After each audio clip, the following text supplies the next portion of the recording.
চ্যানেলটি সাবস্ক্রাইব করে পাশে থাকা বেল বাটনটি প্রেস করে দেবেন নতুন ভিডিও পাওয়ার জন্য। বিভিন্ন সোশ্যাল মিডিয়াতে আমাকে ফলো করতে পারেন, লিংক ডেসক্রিপশন বক্সে দেওয়া থাকবে। 8ই এপ্রিল বিশ্ব ইতিহাসে বিভিন্ন গুরুত্বপূর্ণ ঘটনা সংঘটিত হয়েছে।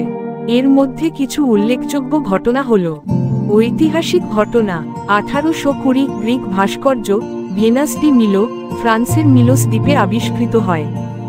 1904 ফ্রান্স এবং যুক্তরাজ্যের মধ্যে অন্টন্ত কর্ডিয়ালে চুক্তি স্বাক্ষরিত হয়, যা ইউরোপীয় রাজনীতিতে গুরুত্বপূর্ণ প্রভাব ফেলে।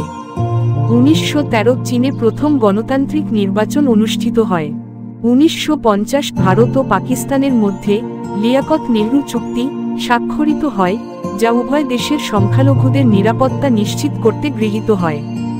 1973 আমেরিকান কূটনীতিক পাবলো নেরুদা নোবেল পুরস্কার পান। 2005 রোমান ক্যাথলিক চার্চের পোপ জন পল এর অন্ত্যেষ্টিক্রিয়া অনুষ্ঠিত হয়।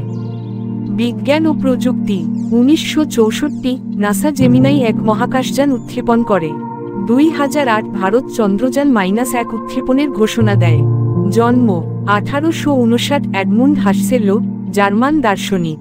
1911 মেলভিন কালভিন, আমেরিকান রসায়নবিদ ও নোবেল বিজয়ী। 1971 ভিনিকি ফ্রাঙ্কলিন, ডাচ ফুটবলার। মৃত্যু 1973 পাবলো পিকাসো, বিখ্যাত স্প্যানিশ চিত্রশিল্পী। 1992 ড্যানিয়েল বোভেট, নোবেল বিজয়ী ইতালীয় ফার্মাকোলজিস্ট। ভিডিওটি ভালো লাগলে লাইক করে শেয়ার করে দেবেন।